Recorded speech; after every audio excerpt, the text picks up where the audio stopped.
Tēnā koutou katoa and good afternoon. Thank you for joining us for today's update. Shortly, Dr. Bloomfield will give an update on cases, Details were released at 1 p.m, but he will speak to some of the information contained in the Ministry of Health's press release. Dr. Bloomfield will also talk about testing, given there has been extraordinary, in fact, record numbers of tests taken, which is fantastic. But in some parts of the country, there have been long waits, and we want to address that the best that we can. Then I'll cover off Cabinet's discussion and the decisions we have made on alert levels. I'll finish with a quick vaccine update.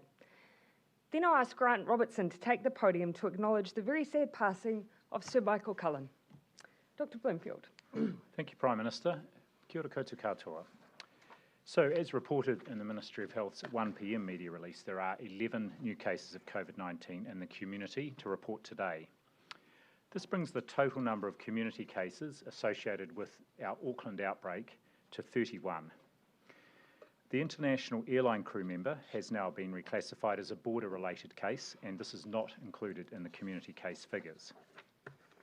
Of the 31 community cases, 19 are now confirmed to be epidemiologically linked to that Auckland outbreak, and the other 12 are being investigated, but there is every sign that they are linked at first glance. Of today's cases, 3 are in family bubbles with previously reported cases, and 2 are in the same family bubble. 8 are in Auckland, while 3 are in the Wellington region. So our public health teams in Auckland and here in Wellington are conducting interviews to establish how the cases were infected and to determine further details of their movements, and further information on this and any emerging locations of interest will be made available as it emerges. In addition, there are 2 border-related cases in managed isolation. Now, on whole genome sequencing, the latest preliminary results from our recent sequencing completed last evening show the community cases, all of those sequenced to date, are linked with the series of cases associated with our initial case, Case A. These community cases are linked back to the case in managed isolation who stayed in the Crown Plaza.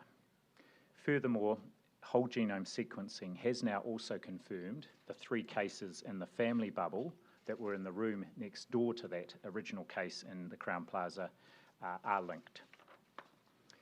So as a result of this, post-departure day 5 testing has been arranged for those returnees who were in the Crown Plaza and who have left, who were on the same floor and whose stay overlapped with the infectious period of that original case.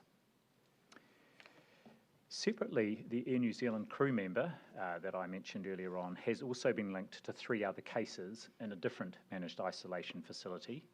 These 4 cases are not linked to the outbreak in Auckland, and they have a separate origin from overseas, and we will provide more information on that and the investigation of that as it emerges. On the wastewater side, COVID-19 was detected in wastewater samples collected on Wednesday from the Waitakere area in Auckland. This follows detection in that sample on Tuesday.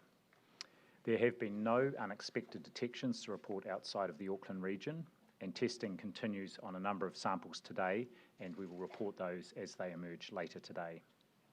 I can also confirm that Dunedin is one of the places that has regular wastewater testing. The recent cases were not picked up in earlier wastewater testing and only came through after cases were identified by a PCR test. This is very much in line with the assessment that COVID-19 hadn't been widespread or indeed out in the community for very long before it was detected.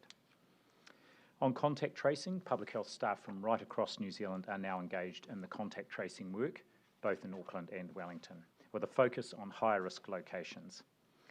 As of 2 p.m. today, we had 2,362 individuals who were loaded into our national system, but this excludes people from a number of large settings, such as Avondale College and the Central Auckland Church of Christ.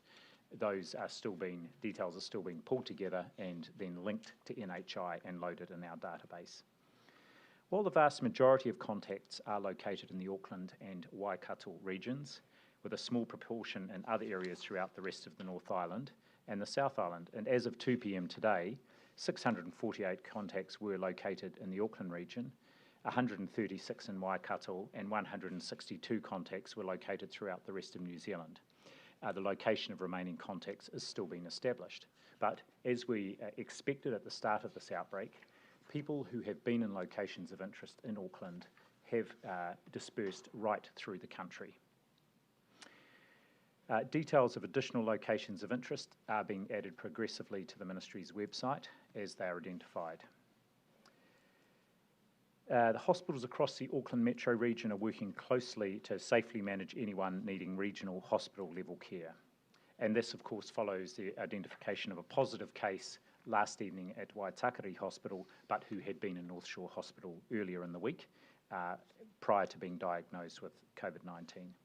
I'd like to stress anyone who needs urgent or emergency care will get it. And whilst patients from the emergency department in North Shore Hospital are being diverted elsewhere at the moment, the deep cleaning is well underway and the staffing of that department is being put back in place. However, there are approximately 120 staff at the hospital who were rostered on and who may have been in the affected area at the same time, so that they are all being followed up. The staff who we know had contact, that's 30 of them, have been stood down and are following public health advice there. Now, on to testing. Yesterday, testing centres in Auckland had their busiest day ever by a long way. Around 24,000 community swabs were taken across Auckland, with 16,000 of those taken at community testing centres and around 8,000 at general practice and urgent care clinics. That was a 50% increase on the previous busiest day. So there is very high demand, and I'm very well aware that that has meant long queues at some of our testing centres across Auckland. It's wonderful that everyone is coming and being tested, and it's very important, and I want to thank people for their patience while the teams work as fast as they can. And the number of lanes has been scaled up enormously at our existing CTCs and also the new ones, with 40 drive-through lanes in total and 10 walk-through lanes. Police are helping to manage traffic flows. There are new pop-up community centres that were set up yesterday at Pakuranga, St John's and Mangere East. And today there is a dedicated testing centre again at Avondale College for the staff, students and whānau. It is just to ensure that that college community can be tested in a place close to where they live. There will be additional pop-up testing sites in coming days to help ensure that anyone who needs a test can get one. Also, other people can, of course, call their GP or an urgent care clinic to see if they can get a test there. There is still testing capacity in those places. While I know people may be feeling anxious, it's important the right people do get access to testing, and we need everyone's help with this. If you are not at a location of interest at the stated times and you do not have symptoms, you do not need to get tested. In fact, the most important thing you can do is stay at home in your bubble. If you were at those locations of interest at the time stated, you do need to get a test, but the most important thing you should do is isolate from others in your bubble until you get that test. You are protected, as are your family. If you have symptoms, wherever you are in the country, do get a test. And again, if you have to wait, our frontliners are asking for your patience, so please be kind. Finally, on vaccination, as we signalled yesterday, the phased approach to reopening vaccination under Alert Level 4 protocols is now well underway to ensure that everyone is safe while being vaccinated. In Metro Auckland, almost all general practices and pharmacies are providing vaccinations today, and 8 of the 13 community vaccination centres are operating today. The ones that remain closed for the time being are at Birkenhead, Epsom, Highbrook, Pukekohe and Takanini. They will be reopened as possible, but at the moment the staff are supporting the surge in testing. And finally, there are a number of people turning up to GPs with their 12 to 15-year-olds to be vaccinated, given that they are now eligible. Please do call ahead. Most general practices have quite confined spaces where they are doing vaccination, and in some places this is creating infection risk because there are too many people there. So please do call ahead, and of course if you already have a booking, you can now go in and book your 12 to 15-year-old to accompany you to your booking. Thank you, Prime Minister. Thank you, Dr. Bloomfield. As you can see from the update today, we are in a reasonable position for this stage of the outbreak. But I need to stress that it's early days and there is still a lot we don't know. On the good news, while some interviews and investigations continue, we believe, as Dr. Bloomfield has already said, that the cases we have to this point in time are linked. That's important because it means we're starting to build a picture of the edges of this cluster. At this stage, we don't have random cases popping up outside of those places where we already expect them. We do have a large number of contacts. That means those we believe are most likely to have picked up the virus are at home and not leaving their house or going to work if they're an essential worker. Our public health team continue to report that when they are reaching those contacts, they are already at home. So thank you everyone for regularly checking the locations of interest and following the actions requested and generally following level 4 rules. But while we are in a reasonable position at day 3, with Delta, we believe it is too soon to draw any firm conclusions. There are a couple of reasons for that. The first is we don't yet know the spread of the virus amongst the contacts we have identified. Our public health teams generally ask people who are contacts to be tested 5 days after they were in contact with an infected person to ensure that we don't test people too early and therefore get the wrong result. That means we are still waiting on a large number of contacts to be tested and results returned over the coming days, which will help us to determine the reach of this outbreak. Also, as you will have seen, we're dealing with a large number of locations that we sadly know from experience do lead to more cases. Bars, schools, and church services where people are in close contact for long periods of time. We don't yet have all the results from these locations. Thirdly, we now know that we are dealing with an outbreak that isn't just isolated to Auckland, with cases now in Wellington, albeit linked. While they were picked up quickly, they came into contact with a case on Sunday, and obviously we were in lockdown by Tuesday. We still need to be very vigilant. Our contact tracing shows, in fact, we have hundreds who were at locations of interest who we know live and are isolating outside of Auckland. That includes in the South Island. So we do have people who have been at locations of interest across the country. Finally, because we are only in day 3 of our lockdown, when we are finding positive cases, their infectious period is still reaching back into the period before we went into lockdown. Now, soon that should stop being the case, and that will definitely help us get the outbreak under control and help us determine the edges of the outbreak. Till then, though, we just don't quite know the full scale of this Delta outbreak. All in all, that tells us we need to continue to be cautious and that we need more time before we have the complete picture we need to change our settings. So on that basis, the Director-General of Health has recommended and Cabinet has agreed to keep all of New Zealand at level 4 until 11:59 p.m. on Tuesday, August 24, with a Cabinet meeting on Monday for us to determine the next steps thereafter. Going to Tuesday is a full 7 days from our first case returning a positive result and gives us that extra time I mentioned that we believe we need. It's much better to assure ourselves now that there aren't further cases in the rest of the country than allowing the virus to spread easily at a lower alert level, and we've all seen what happens when you take that path. But we need to use this time wisely too, and so here is our ask of the team of 5 million. Number 1, please check the locations of interest, and if you were there at the time and date set out, then get a test. I would put emphasis on there at the time and date because there is a level of specificity in our locations of interest, and we don't want people having to get tested because they were there the day prior or even hours prior. We do set out the specific times that do apply. If you are contacted by our contact tracers, get a test. If you have cold and flu symptoms, get a test. Only by ensuring everyone who is a possible contact is tested can we feel comfortable that we don't have undetected cases. I do want to acknowledge, as Dr. Bloomfield did, that many people have been doing the right thing and have encountered long wait times at our testing stations. We are incredibly grateful for your patience. We are standing up extra testing today and this weekend to ensure all those who need to be tested are. But please do remember, you can also call your GP to see if they are testing. That may take pressure off the drive-through testing stations as well. Number 2, if you are a contact, then please stay at home and isolate. In some parts of Australia, we did see contacts who went to work and spread COVID. We need our contacts at home and isolating.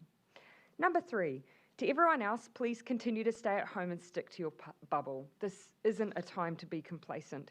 We do have COVID outside of Auckland. It may well pop up in other parts of the country in coming days. The last thing we want is to further spread the virus during lockdown, because that only runs the risk of prolonging it. Number 4, if you're visiting an essential service like a supermarket, a dairy, service station or pharmacy, you are required to wear a face mask. This protects you and others. We need to all act as if we have COVID and that those around us have it too.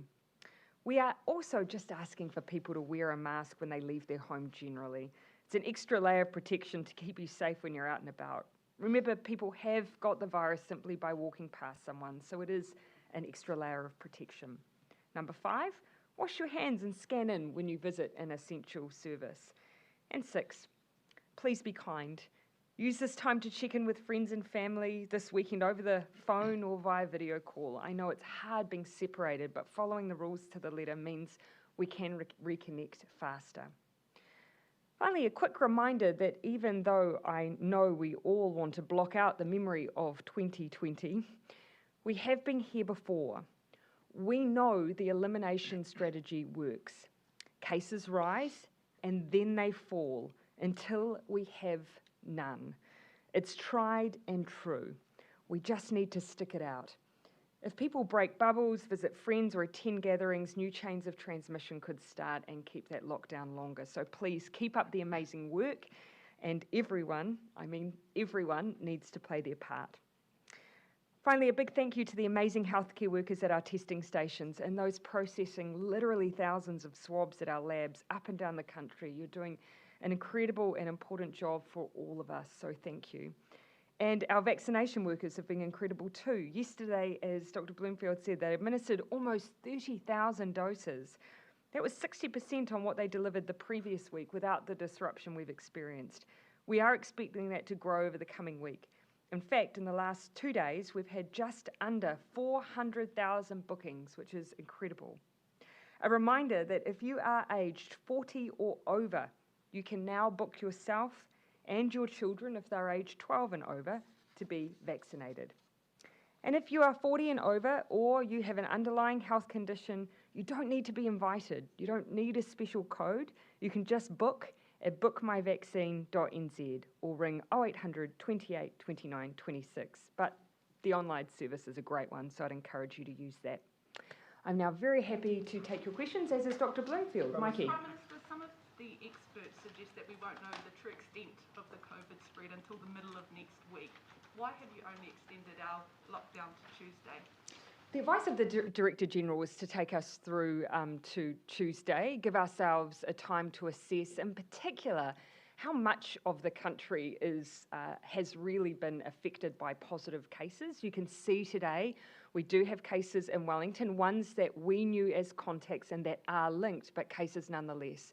But we believe we'll be in a better position to make an assessment about all of New Zealand with that full 7 days. Granted, Auckland is looking like it will have the challenge of being the primary site for this outbreak. How worried are you about the Mikey. fact that we've seen cases in Wellington today, and what's the likelihood we could see some further afield in the South Island? Well, look, I think the most positive things, these are cases that are linked, that were known contacts, and so that's always helpful. The timeframes are helpful. They were in contact with a case on Sunday and we went into lockdown on Tuesday. However, we've got to be vigilant. This demonstrates, as we said, that we believe that we have people, and we know we have people, across New Zealand who have been at locations of interest. So unfortunately, we're not in a position to let anyone, any part of the country, leave level 4. It's just not safe. The only thing I would add there is that I checked this afternoon, and we have seen very good testing rates right across the country, so between 6 to 10 times the usual testing across all our DHB regions. We need to keep that up. We need anyone, wherever they are, to keep an eye on locations of interest if they were in Auckland in the last couple of weeks, and any that emerge here in Wellington from our analysis of the cases here, and to follow the advice. That will be critical in terms of Cabinet's deliberation on Monday about the situation across the country. Minister, given the number of Yeah. when did the Wellington cases And then I'll come to return you. when did they return to Wellington? Was it before or after the lockdown? Before the lockdown, yes. So they were in Auckland over this last weekend and then returned to Wellington. I think there's 3 of them, 2 are in a household. One of those groups returned by air, so one of the locations of interest will be a flight, and the others by car, or the other person by car. And a lot of Wellingtonians will be looking closely at the locations of interest website. There are none at the moment. Do you expect there to be? Yes, I do, and my understanding is there are a few petrol stations between Auckland and Wellington. There are 3 or 4 restaurants and cafes, and a workplace off the top of my head. As soon as we've got the details, we will make those available. One of the things that we have been discussing around, of course, when we post locations of interest, that will have been done at a time where we've already had contact tracers out contacting those who are likely to have been at that place of interest, so business owners and cafe operators and so on. So it's not a matter of the fact that when it goes on a website, that's the first time anyone's notified. I just wanted to assure the public that work has often already taken place by the time that that's posted, and people often who need to know do know. So given the thank you. Given the number of contacts, especially the spread across the country, Yes. and those multitude of high exposure events in Yes. Auckland, is it inevitable that we'll stay in lockdown longer than next Tuesday? I never stand up here and say when we're that many days out that anything is inevitable. Look, what I would say for Auckland, and I think they've been around COVID long enough to know that when you are really a hot spot, that does lend itself to you often having to be extra cautious. But again, we're bringing all of New Zealand through to that Monday decision. We'll make decisions at that point. We'll look at all of the data and evidence in front of us, and we'll take an approach that means whatever we do, it is going to be an approach that doesn't prolong restrictions. Given that we've talked a lot about the anxiety and that especially Delta brings, should people at least just be mentally preparing to perhaps have to stay in lockdown longer? Well, the one thing I'd say on the anxiety around Delta, please know that all of our decision making is based on what we know about Delta and the different way of behaving. So when you hear that there are thousands of contacts, that's because we are treating contacts differently because of Delta.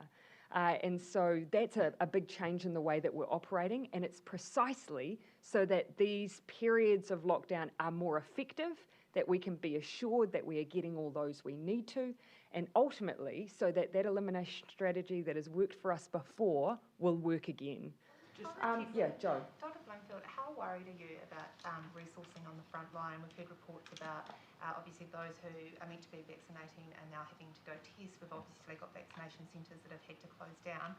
You're trying to ramp up vaccination at the same time Delta has hit. How many staff short are you to deal with this issue? Well, obviously there's a lot of pressure in the Auckland region. So saying, we've seen vaccination being able to restart again yesterday across virtually all the general practices and most of the vaccination centres. We're working closely with the district health boards, and I think we had a couple of curveballs that we might not have expected. First, one of our very first cases was a health worker at Auckland Hospital, and so that created some challenges there. I should say that over 2,000 tests done amongst the staff at Auckland Hospital all have returned negative, which is great, and I want to thank all the staff there who did get tested. Overnight, North Shore Hospital, so that's created an additional challenge. So we're working closely with the DHBs in the Auckland region to see how other staff could be deployed. For example, we've talked with the university about potentially training the students to assist with the swabbing, so that's getting underway. And likewise, we're working with all the district health boards across the country about them providing staff to be able to go in and support the Auckland region. People who are waiting in long lines, having to go back the next day, how long can they anticipate that kind of thing is going to have to continue, though, as this resourcing issue stretches out?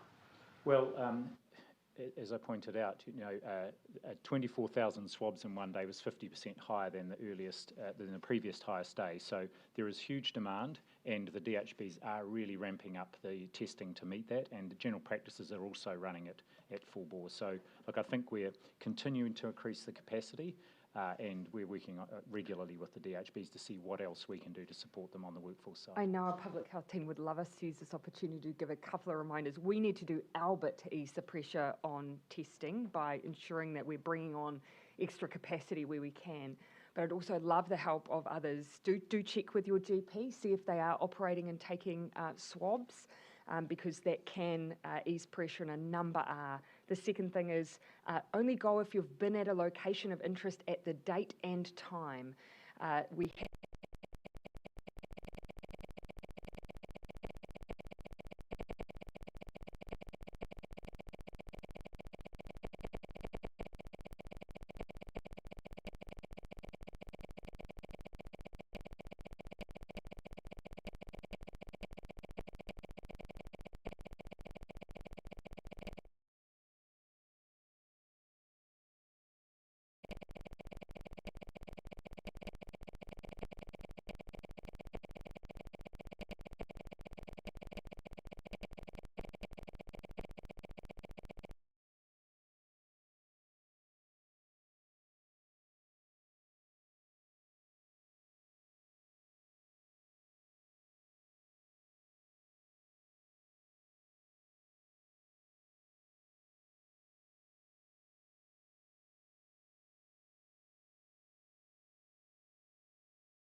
in the Māori and Pacifica communities, will the government be moving to prioritise vaccination of first doses to Māori and Pacific Islands?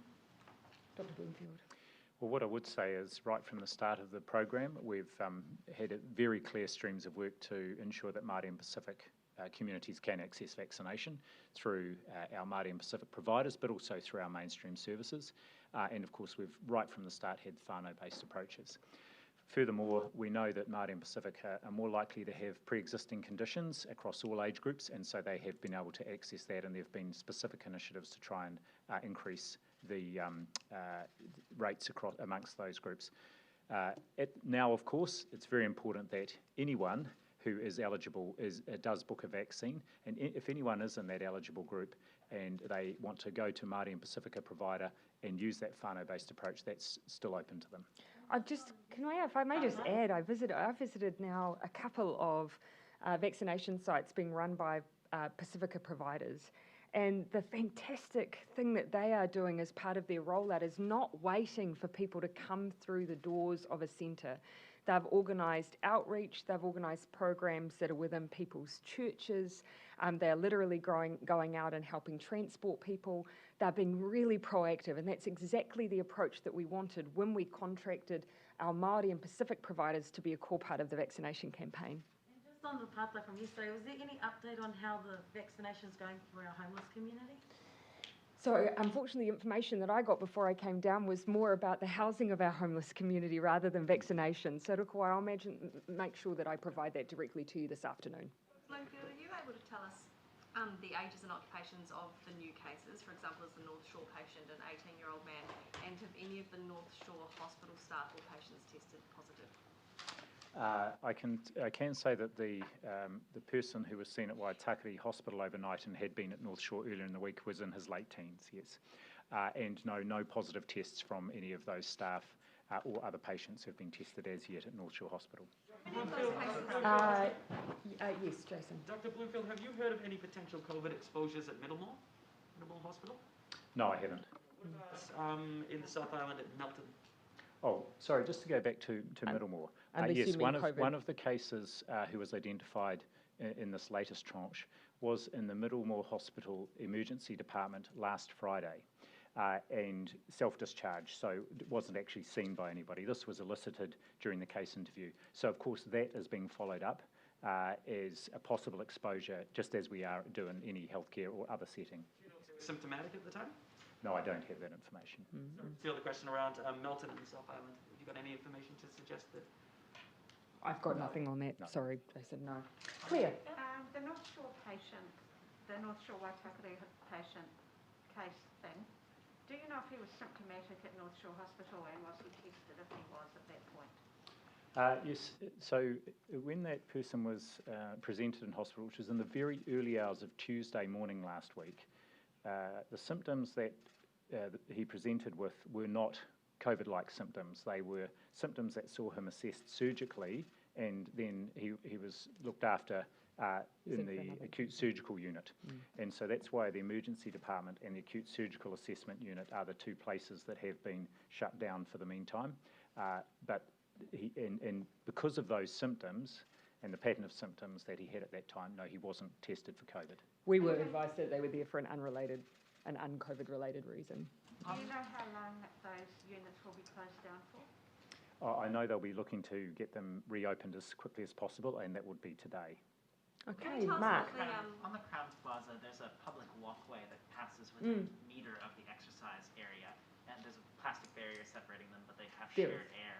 Is that something that you'll be looking at? And are you able to say whether the family that had been adjacent to the Sydney MIQ case used that exercise area? Well, we can tell you that the individual in question, our index case, our first case as it were, did not use the exercise area. They weren't cleared to because, of course, as you know, our practice is that unless you return a negative COVID test, you're essentially not allowed out of your room other than the purpose of testing and departing the facility to go to another facility to be quarantined. So that was the case for this person, so they never entered the exercise yard. When it comes to the general setup of facilities, our health team do infection protection controls and measures across every single facility. That's everything from ventilation to the way that the facility is set up. I think, we're constantly assessing every single element of our MIQ arrangements based on what we learn and what we know about Delta. But for these particular cases, there is no reason to assume that there was a problem there because this person did not enter that space. Wellington cases? Mark, I'll let you More finish. details? Are you able to say how many of the contacts that you've identified are in the South Island, just in general? I couldn't tell you specifically for the South Island, but outside of Auckland, it's in the hundreds. Keeping in mind, large number of locations of interest. Many people come up from the Coromandel into the Waikato area, for instance, but I can't give you specifically the South. From the heat maps that I've seen, though, they are dotted through the South. Yeah. More details about the Wellington Yeah, cases? well- Was it a mistake to put all our eggs in the Pfizer-only basket? Sorry? Was it a mistake to put all our eggs in the Pfizer basket? If we'd had a higher proportion, for example, of the population vaccinated now, the virus may not have spread as Well, quickly as it has. we've had multiple baskets all the way through. Pfizer has demonstrated itself to be a very effective vaccine for Delta, so that's a good reason to have opted for Pfizer. Australia, however, for instance, chose a different pool of vaccines, and you can see that actually on our vaccine timelines, we look to be supply-wise in a really good position relative to Australia, for example. So I don't think it's fair to say that Pfizer has caused us to be behind relative to others because we chose it as our primary vaccine, and there were many very good reasons to choose it. Could you share more details Has there about- been supply issues, though, which have slowed down the campaign?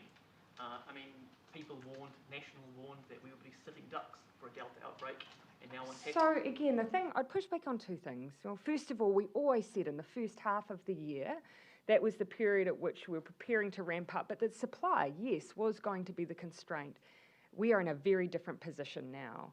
We are now in possession of the supply we need to ramp up. 40% of our eligible population now has a first dose or is fully vaccinated.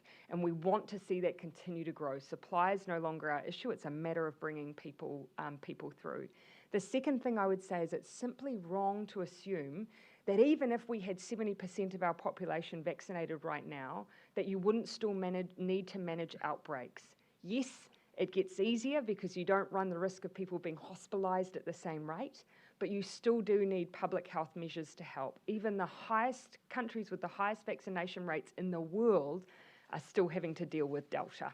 More details about the Okay, Wellington cases. Yeah, can we get some more details on the Wellington cases? Can you tell us exactly when they left Auckland, came back to Wellington, where they are now? Can you give us the flight details? And maybe their ages and where they're based. Is it Johnson? I'm not sure that age is necessarily always needed, but we try not to identify individuals. But Dr. Bloomfield, go for it. I don't have the detailed information. Further to what I said earlier on, I talked about 3 cases across 2 households, a flight from Auckland to Wellington. That detail will be being worked through and will go up as a location of interest. 4 cafes or restaurants, 1 medical centre, 1 pharmacy and 1 work site, and then 4 petrol stations between Auckland and Wellington. That's all I have at the moment, but we will provide further information. One important thing to keep in mind, of course, all of these locations of interest go out. We take the same approach with them as we always would. They were in contact with a case on Sunday. By Tuesday midnight, we were in lockdown. So very short space of time, and generally you're looking at roughly 3 days at point someone's likely to be an issue in terms of being infectious. But of course, we track back to be really, really cautious. So I just think it's an important point to add on the timeline. High alert. We want the whole country on high alert right now. Yeah, people in Miramar and Johnsonville should be in their bubble at home. Yep. Okay, can I come back to Claire? Yes. Dr. Bloomfield, can you say whether or not you had recommended that the lockdowns be extended to August 31?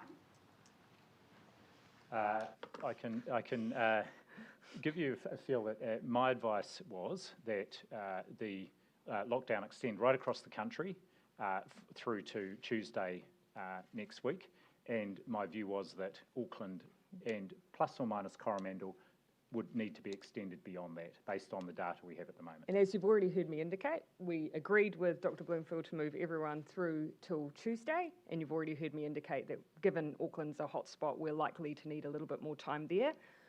It's difficult for us to say how long at this stage, so that's why we'll come back in, report in on Monday for the whole country, including Auckland. Give people more certainty if you just come out and explicitly said that we were going to have Auckland in lockdown. There is zero difference, Jason, between what Dr. Bloomfield has suggested to us, which is that Auckland's likely to need longer, and what I've said in this press conference. Down the back. I guess when it comes to the decision on Monday, are you able to talk us through, I guess, some things you'll be considering in terms of, I guess, the rest of the country? Would you be looking at, regional approaches? And I guess, for example, if there's no more cases in Wellington or no cases identified in the South Island, will that lead to, And as you can see from the introduction we gave in the beginning, it is really just too soon to say. And I know everyone's looking for certainty. We are too. But we really need the evidence from the testing that needs to continue of contacts over the coming days in order to just give us a sense of whether we've got the perimeter of this outbreak. And everyone will remember that in the past, one of the things that we're constantly looking for is to see whether or not any of those symptomatic people we're testing around the country are still people we've already identified from our locations of interest, or whether or not they are just springing up randomly. If that happens, it means we haven't got the perimeter yet. Only time helps us with that. That's why we need a few more days. But it would be premature for me at this point to point out, A, what that's going to mean in the long term for Auckland, or B, what it's going to mean for the rest of the country. Prime Minister. Yeah, mindful I haven't taken a question here. Dr. Bloomfield, with the vaccine now available for 12 to 15-year-olds, are you expecting the higher uptake for Pacific and Māori communities given their younger age structure and now the ability for parents and caregivers to bring their children along with them up until 1st of September? Yes, indeed. And I would really like to encourage and support Māori and Pacifica whānau to get in there and get vaccinated and take their 12 to 15-year-old family members with them.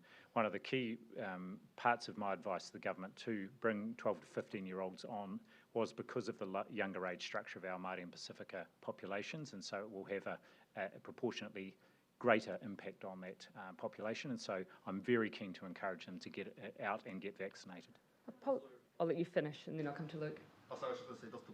Bloomfield, so there's also Pacific community or Pacific health leaders who are calling for a further breakdown of Pacific vaccination stats just to further help we can do that. Is that possible? Yeah, it is possible. Yes, we've got some really good data now of by DHB, by age group, by ethnicity, and I've asked my team, been asking for a couple of weeks, but I've asked my team to put those up every week on our website so that it's very visible just how we're doing for those two communities and indeed the whole country by age group and by DHB. It would just be by Pacific. That's as far as we can discern it through the health service utilisation data. It makes sense to further break that down though, just to help further identify why Pacific vaccination rates are so low at the moment. Well, actually in some of the age demographics they're holding up, as a percentage, they're holding up really well. Yeah, across most of the age groups, across just about every DHB, the Pacific rate of vaccination is the same as the non-Pacific rate of vaccination.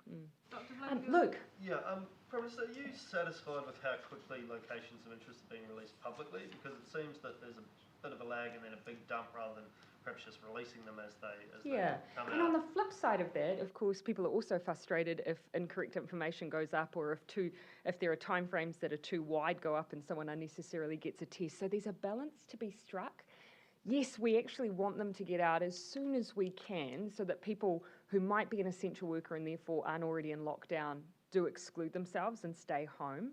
But at the same time, we don't want to do that in an unnecessary way because we've unfortunately put out a time frame that's too long or a location of interest that's unnecessary and not possible.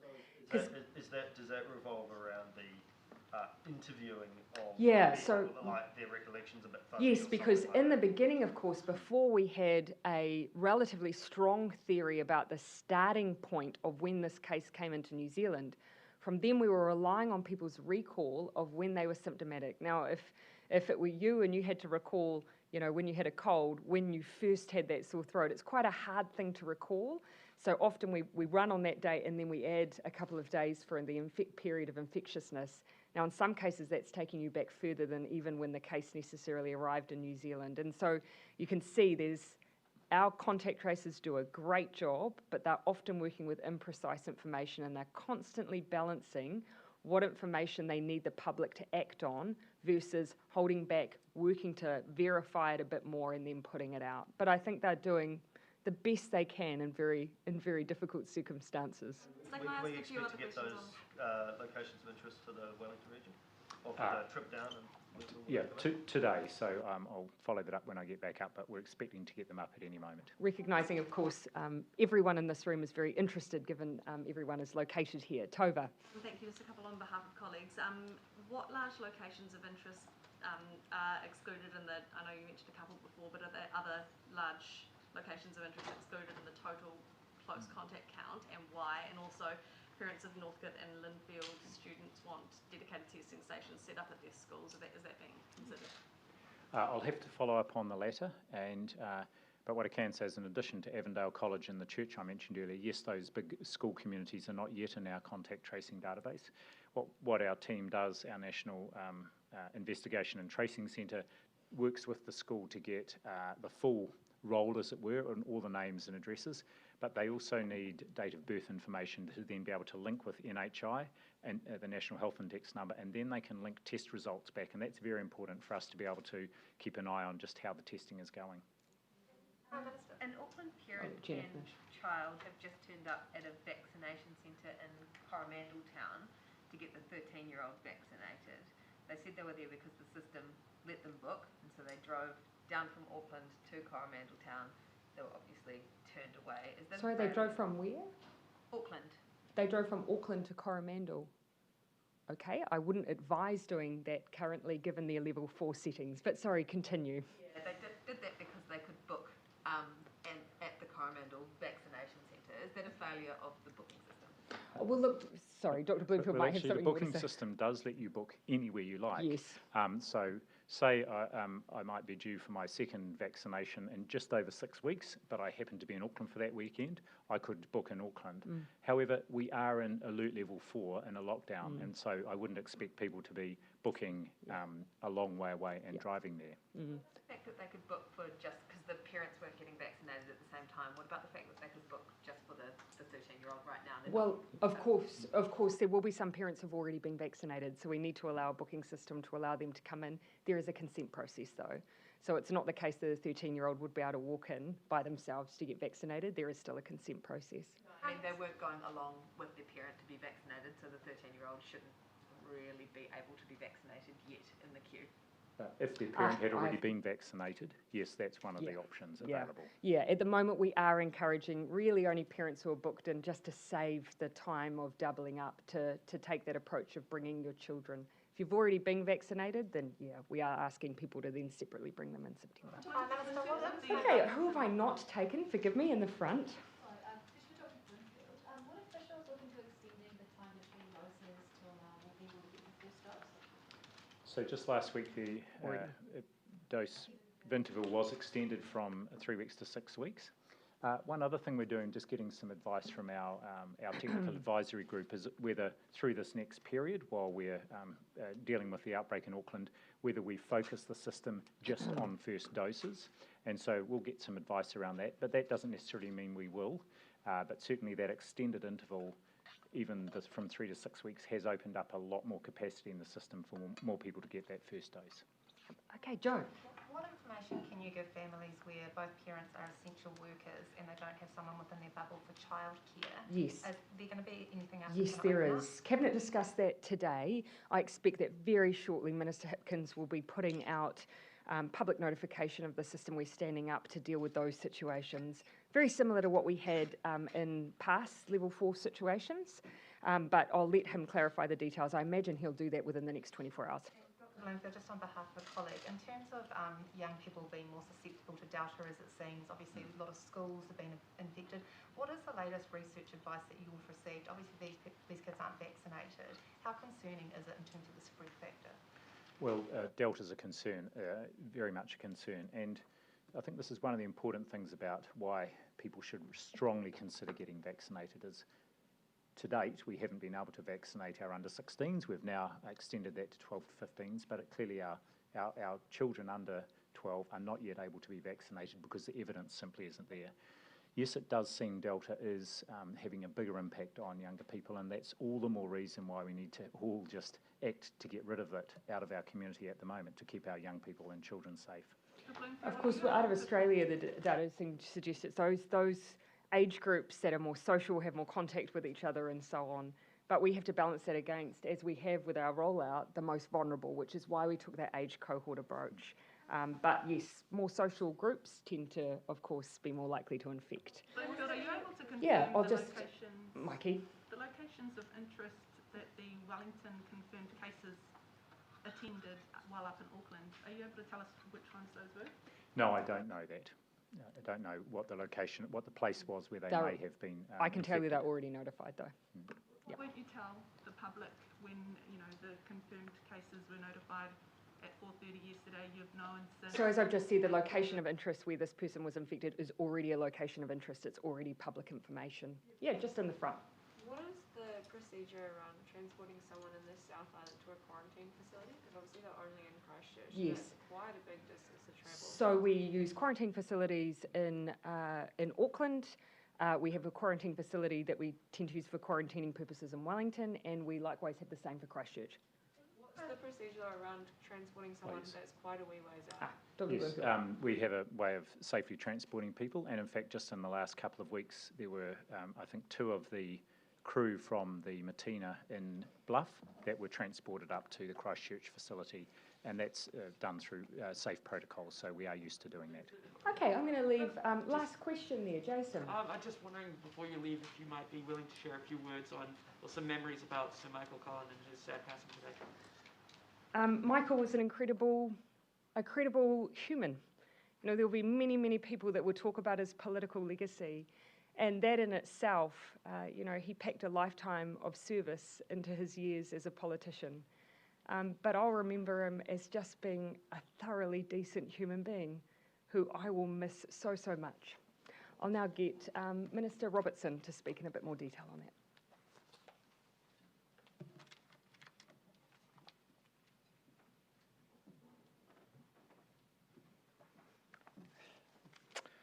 Kuia hinga te totoro te wā nui a tāne, e te rangatira te Michael. He hoa ki ngā tangata maha, moi mai, moi mai, moi mai rā. Āpiti hono tātai hono, rātou te hunga mātai ki a rātou. Āpiti hono tātai hono, tātou te hunga ora ki a tātou. Kia ora tātou. I will say a few things about Sir Michael and then take any questions that you might have to ask about him. Firstly, our thoughts today are with Michael's whānau, in particular his wife Anne, his children, his grandchildren, his family, including his first wife Rowena, and all the friends that Michael had over his lifetime. We offer all of our araha and support to them today. I also want to talk about Michael's dedication to the Labour Party.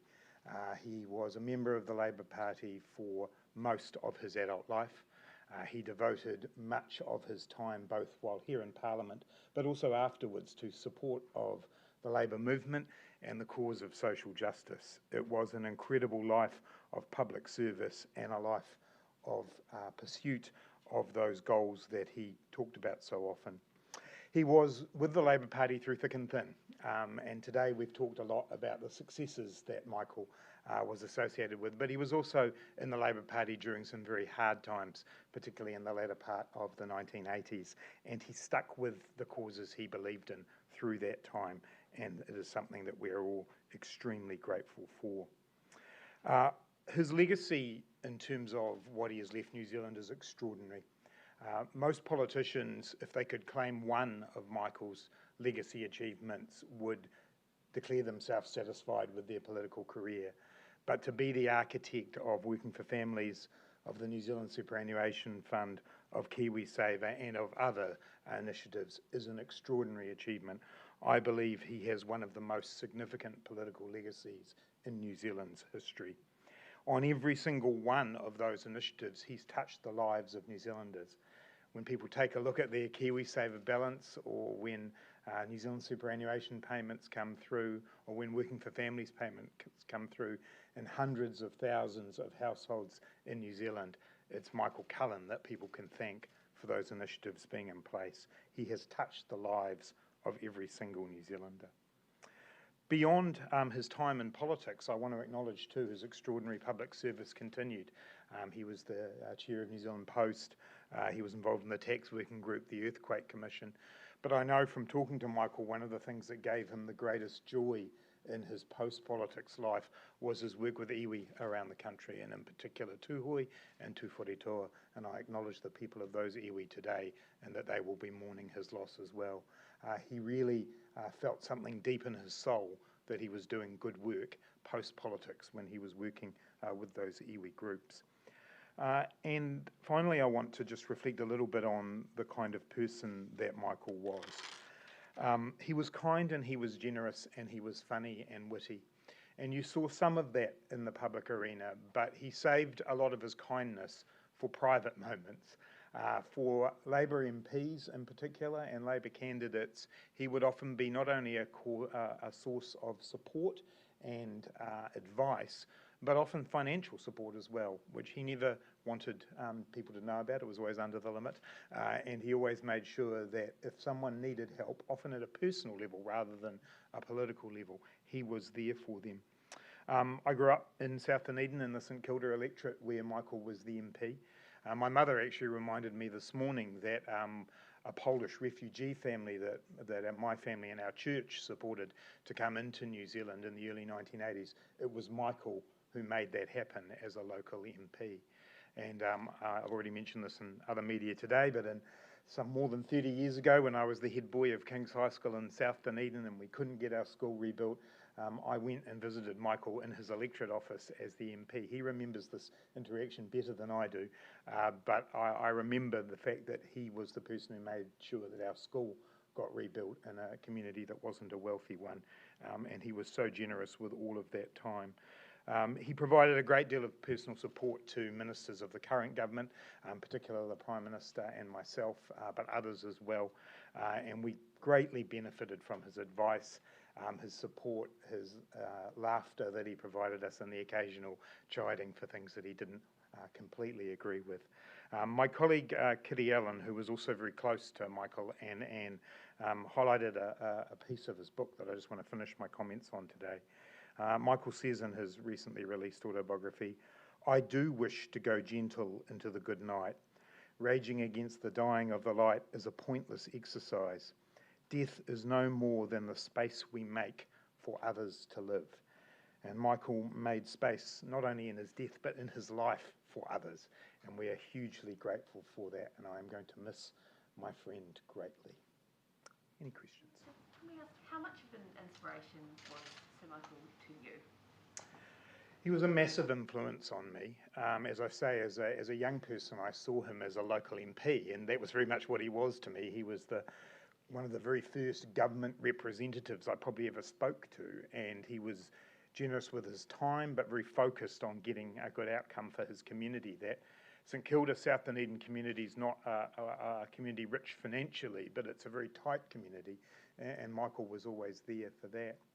And then latterly, from a political point of view, he's been very supportive of me personally, but more than anything else, I think he's just left such an amazing legacy to New Zealand, the way he worked as a Minister of Finance, and especially for me in the last 4 years, having that job myself now, I've drawn a great deal of inspiration from his work, but also from his support.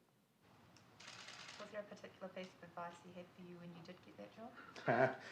I did ask him very soon after when we were putting the first budget together, and it all seemed very new to me, and he indicated that when he put his first budget together, it was very new to him. He used some other words about how when you're new to a job like that, not everything makes sense, and you make the odd mistake, but you'll come back from it pretty well. And also he always made sure that I didn't take myself too seriously. The other thing is, and I've just realised I've left it down where I was sitting, but he and Anne gave me a flower to wear when I delivered my first budget, and I've kept it as a memory of him. Given that he did lead, significant policy which had significant influence and change across the country, what sort of courage does it take to lead those changes, from the perspective of someone who is now in that role as Finance Minister, and what sort of appreciation do you have for what he did? Yeah, I think it takes courage to do big things, but it also takes enormous determination. And I was here as a staff member through much of that time, and I certainly recognise it now as a minister that big things don't happen easily. And programs like Working for Families and KiwiSaver took years to develop. And Michael drove them, constantly tested the ideas, negotiated them, often with coalition partners. So it's courageous to take on the big issues, but also determination. The other thing I'd say about those examples, the Super Fund, KiwiSaver in particular, is they're about a long-term legacy. And I think that's one of the things that I take from Michael, is that when you're in politics and you're in the job that I'm doing that he did, you very much have to deal with day-to-day and short-term, but to have the ability to drive home things that are going to give New Zealanders security in their retirement for generations, that kind of ability to look that far ahead, I think, is extraordinary. In his book, he describes you as his successor. Do you think that you'll live up to that legacy? Oh, look, I've tried very hard in the 4 years that I've been there to do my best and to take on the inspiration and lessons that I learned from Michael. I know that Michael was very proud of this government. He was especially proud of the Prime Minister. And I think that, he saw in Jacinda the kind of leadership that he'd seen in Helen, I think, but I think he says something about that in the book as well. And,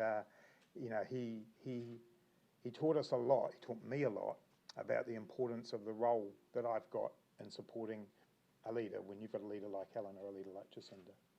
We have great relationships with Māori, and really gave a lot of time to help develop young upcoming Māori politicians.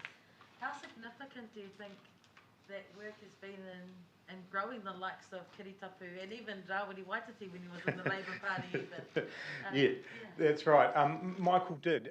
He's influenced a whole generation, or probably two generations of Labour politicians, but he did have a very special relationship with a number of our Māori leaders.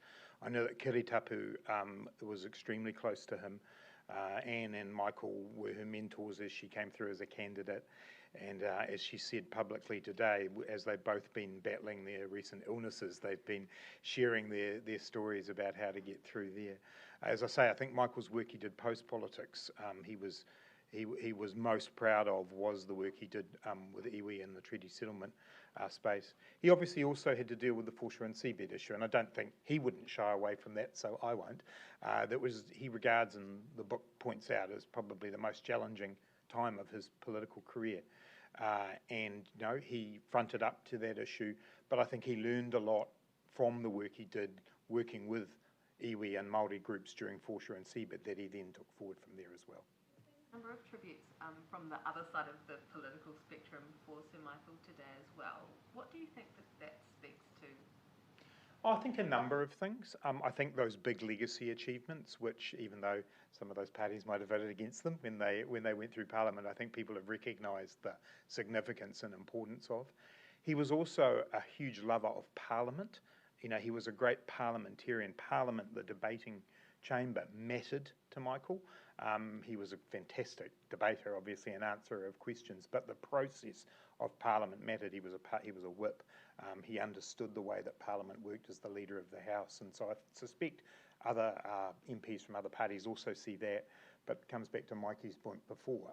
He was courageous and determined, and he's left big legacies, and that's why we all come here, regardless of which party we might be in. We want to make a difference, and Michael's made a massive difference. Something that you know about Sir Michael that would surprise New Zealanders? Not sure how much they know. He's a very keen golfer. I'm not sure if all New Zealanders would know that. And he also enjoyed playing golf on his own, which is not a common thing for golfers. It tends to be a group sport. He did do that, but he also enjoyed playing golf on his own.